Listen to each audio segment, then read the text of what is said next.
మొదటిది, ఏ వ్యక్తి ఈ యుద్ధాలలో ఓడిపోయాడో తనను మీకు దూరం చేసుకోకండి.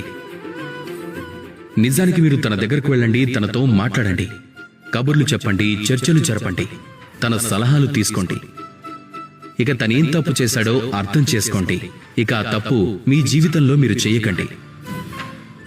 రెండవది, ఏ వ్యక్తి ఈ యుద్ధాలలో విజయాన్ని పొందాడో తన అనుభవాల నుంచి నేర్చుకోండి. తను ప్రతి అడుగులోనూ ఏం చేశాడు, తను తలరాతని ఎలా మార్చుకున్నాడు, ఎలా బుద్ధిని ఉపయోగించాడు, ఎప్పుడు బలాన్ని ఉపయోగించాడు, ఇవన్నీ తన దగ్గర నేర్చుకోండి. ఇక మూడవది, మీకున్న సొంత వివేకం. దానికి ఏది మంచిదనిపిస్తుందో అలాగే ఏది చెడు అనిపిస్తుందో అర్థం చేసుకోండి.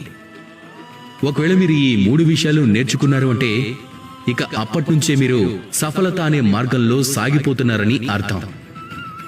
రండి, ఇక నాతో పాటు ప్రేమగా చెప్పండి, రాధా కృష్ణ.